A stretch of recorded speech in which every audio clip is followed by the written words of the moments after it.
Hi guys, welcome to Hustlefreewealth. Imagine you're retiring with 5 crores or 7 crores and still running out of money in your 70s.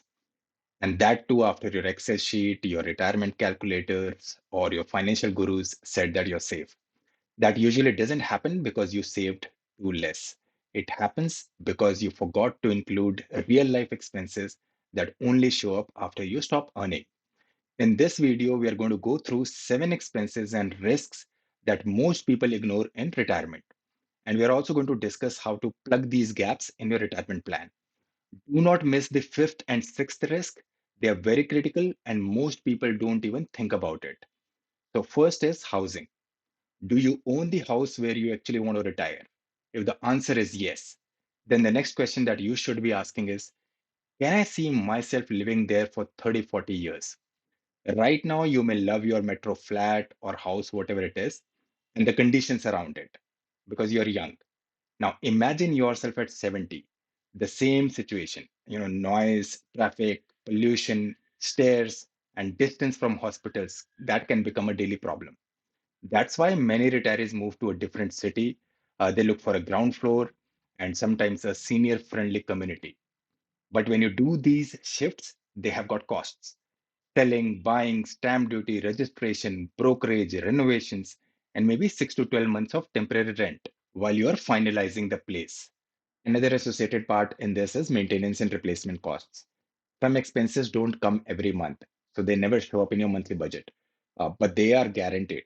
Look around your home: ACs, fridge, washing machine, RO, TV, sofa, car. You will replace or repair most of these multiple times over a 25 to 30-year retirement period. So, did you factor these costs?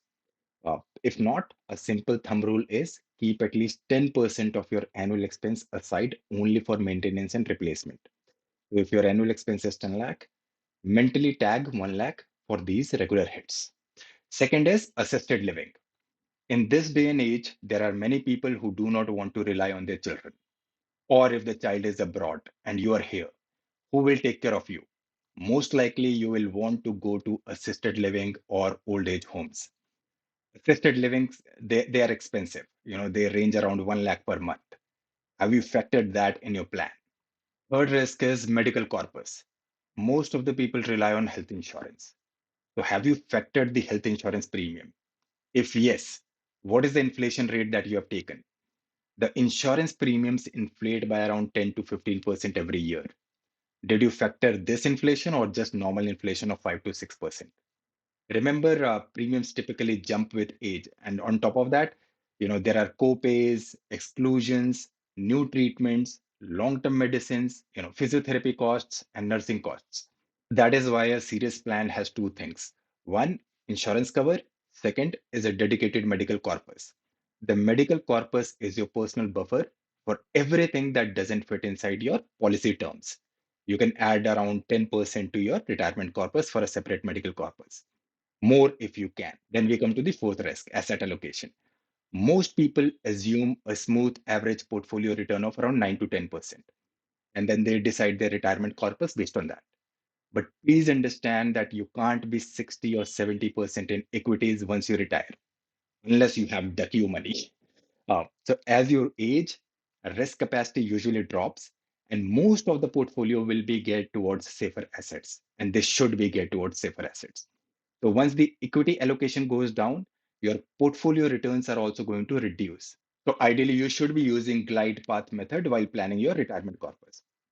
What is glide path method? Glide path method is changing equity debt allocation as you age. Like when I'm 50, the allocation will be 40% equity and 60% debt.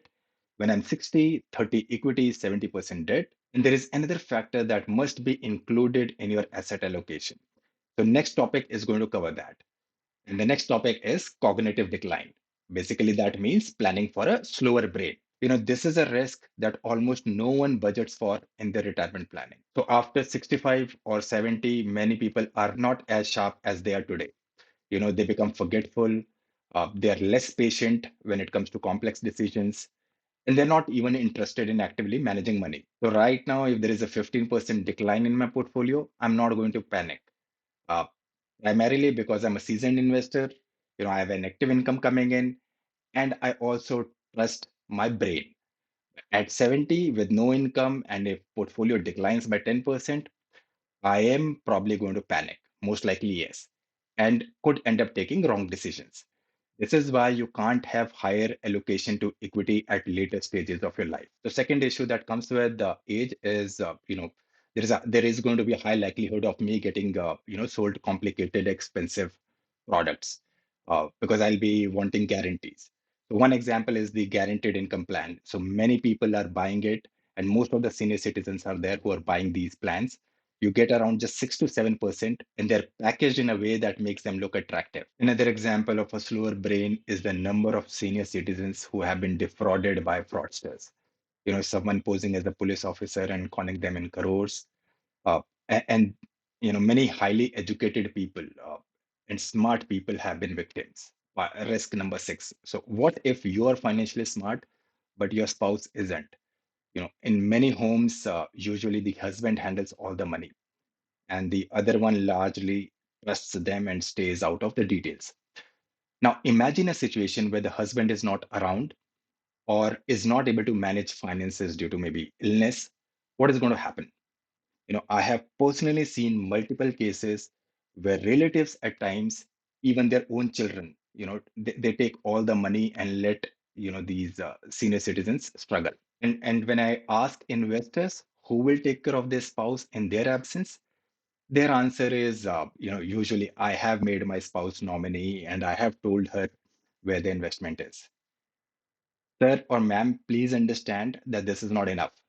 Will she be able to manage demat accounts? Will she be able to sell the mutual fund at the right time?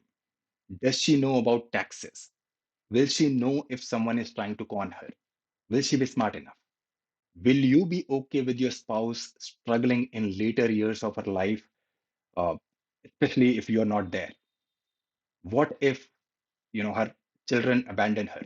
And that is why you should have a document which lists all the details of your mutual funds policies, contacts, and any other information that could be relevant to your spouse if you're not there, or if you're not mentally capable to handle it.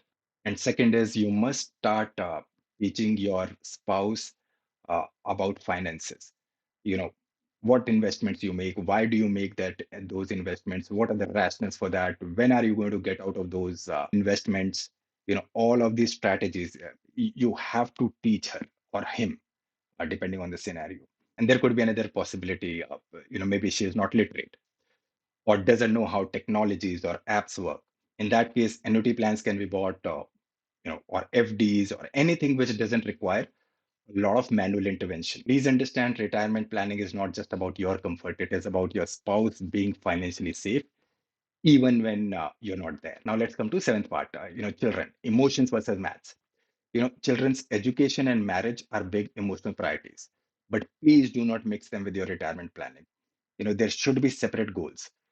Please go through the video which I made on how to do goal based planning for your child's education. And one thing that you need to remember is that in your retirement calculation, include child related expenses only up to a specific age, like class 12. You should not factor in the school fees that you're paying right now throughout your retirement years. And I'm sorry if this video made you slightly uncomfortable or forces you to reopen your Excel sheet.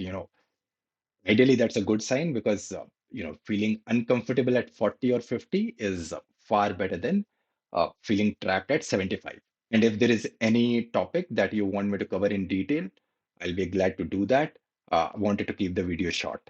If you like the video, please like, share, and subscribe. And disclaimer, this video is just for educational purpose. Please consult a registered financial advisor before making any investment decisions.